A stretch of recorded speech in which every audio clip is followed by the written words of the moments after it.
4+4 offer. మొదటిసారిగా country delight పాలని 4 రోజులు ఆర్డర్ చేసిన వాళ్ళకి మరో 4 రోజులు ఫ్రీ. ఇంకెందుకు ఆలస్యం, యాప్ని డౌన్లోడ్ చేసుకోండి.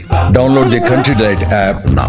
ఈ మధ్య ప్రపంచంలో బాగా వినబడుతున్న పేరు ఇంగ్లీష్ పదం టారిఫ్. సో ట్రంప్ అధికారంలోకి వచ్చాక చెడామడా టారిఫ్ విధిస్తున్నాడు. టారిఫ్స్ అంటే ఇతర దేశాల నుంచి వచ్చేటువంటి వస్తువులపైన ఒక దేశం విధించే tax. It's also like a tax. దాని పేరు మీరు ఇంపోర్ట్ డ్యూటీ అనండి, కస్టమ్స్ డ్యూటీ అనండి, ఏదైనా ఉండండి, కానీ basically tariff are to make imported product costlier. అంటే దేశీయ ఉత్పత్తులతో పోలిస్తే విదేశీ వస్తువులు ఖరీదైనవిగా ఉంటే దేశీయ వస్తువులు ఆ పోటీని తట్టుకోగలవు అన్నది ఈ కాన్సెప్ట్.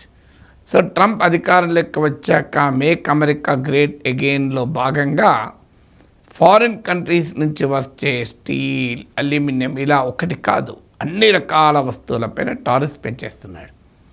మీరు టారిఫ్ నుంచి తప్పించుకోవాలి అంటే హై టారిఫ్ నుంచి మీరు అమెరికాలో ప్రొడ్యూస్ చేయాలి, లేదా మీ దేశంలోకి వచ్చే అమెరికా ఉత్పత్తులపైన ట్యాక్స్ తగ్గించుకోవాలి. రెసిప్రోకల్ టారిఫ్ అంటున్నాడు. మీరు ఎంత వేస్తే మేము అంత వేస్తాం. సో వీటిని తప్పించుకోవాలంటే మీరు కూడా తగ్గించండి, మేము తగ్గిస్తాం.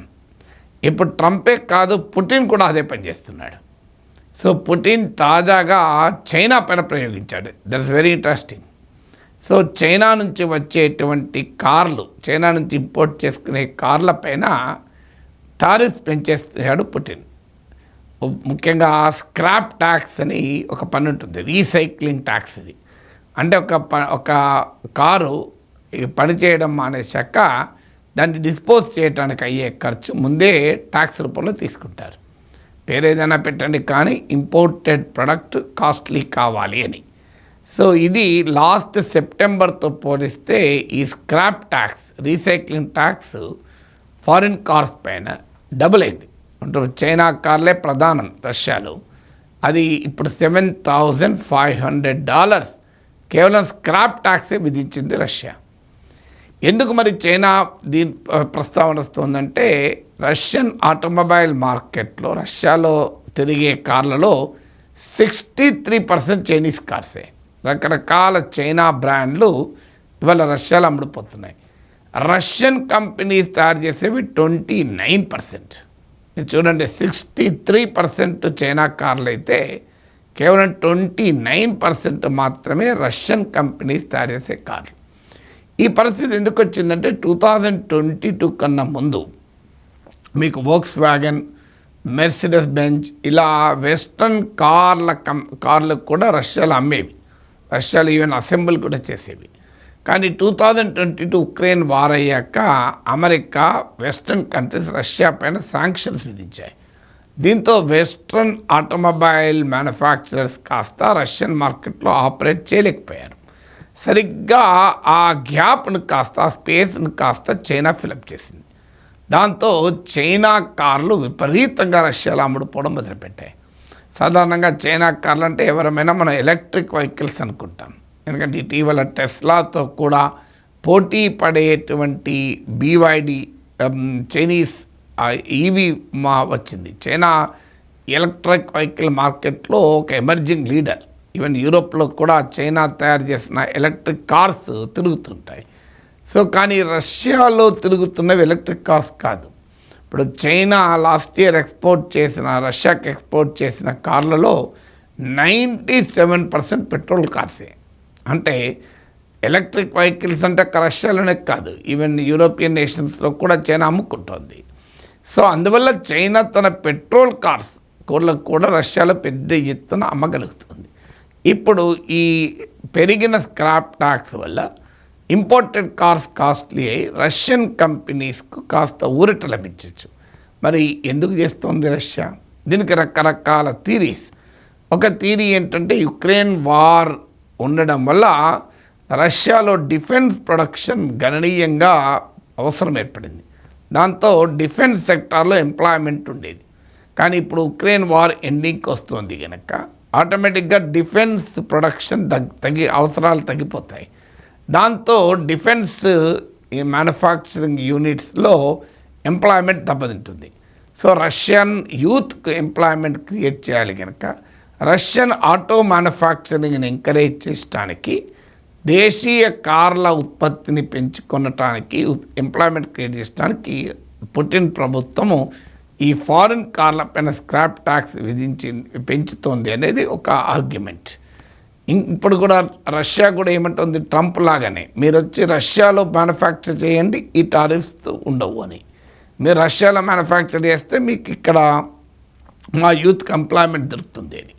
కానీ మనకు అర్థం కావాల్సింది ఓవరాల్ కాంటెక్స్ట్. నేను నిన్న ఒక వీడియోలో చెప్పాను, కిస్సింజర్ స్ట్రాటజీ రివర్స్ అని.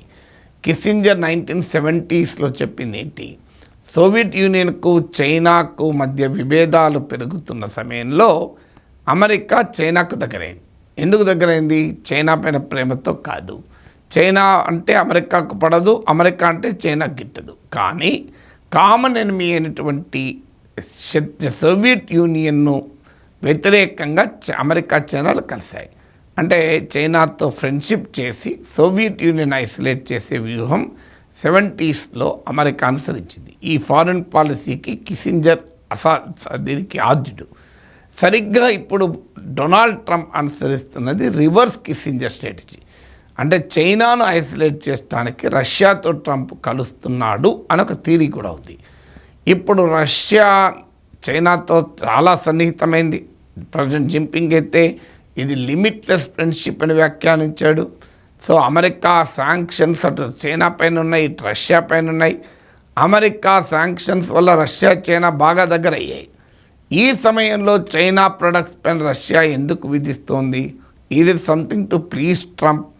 ఎందుకంటే రష్యా ట్రంప్కు మధ్య రిలేషన్షిప్ గణనీయంగా పెరుగుతుంది. అంటే రష్యా అమెరికా సంబంధాలు పెరగడం వల్ల చైనా పైన సుంకాలు విధిస్తున్నారా? ఇది చైనా రష్యా నెక్సెస్ని ఏమైనా బలహీనపరుస్తుందా? అమెరికా అనుసరిస్తున్న రివర్స్ కిస్సింజర్ స్ట్రాటజీ ఫలితాలు ఇస్తున్నాయా అనే చర్చ కూడా మొదలైంది. But it is too early to conclude. ఎందుకంటే ఒక మెజర్ ఆధారంగా, ఒక చర్య ఆధారంగా కంప్లీట్ ఫారెన్ పాలసీని మనం అంచనా వేయలేం. We have to see series of measures. ఎందుకంటే ఇప్పటికీ చైనాకు రష్యాకు మధ్య రిలేషన్షిప్లో ఎలాంటి తేడా రాలేదు.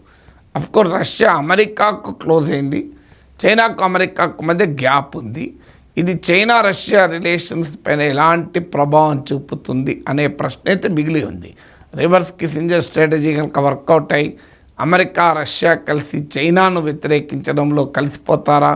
ఇవన్నీ ఇప్పటికైతే క్వశ్చన్సే. అందువల్ల ఈ ఒక్క చర్య ఆధారంగానే మనం కంక్లూజన్కు రాలేం. It may be to encourage Russian auto manufacturing. Even ఇప్పటికీ చైనా దీనిపైన పెద్ద అభ్యంతరాలు చెప్పి గోల చేస్తున్నది కూడా లేదు. బట్ దిస్ ఈజ్ అన్ ఇండికేషనా ఏమైనా రష్యా ఫారెన్ పాలసీలో ఏమైనా మార్పు వస్తుందా అనే చర్చ మొదలవుతుంది. But as of today we cannot come to that conclusion. Russia తెలివిగా గేమ్ ఆడుతుంది. ఒకవైపు చైనాతో తన రిలేషన్స్ను బలంగానే ఉంచుకుంటూ అమెరికాలో ట్రంప్ ప్రెసిడెన్సీ తీసుకొచ్చిన కొత్త అవకాశాల్ని సద్వినియోగం చేసుకునే పనిలో పుటిన్ అడ్మినిస్ట్రేషన్ పడింది.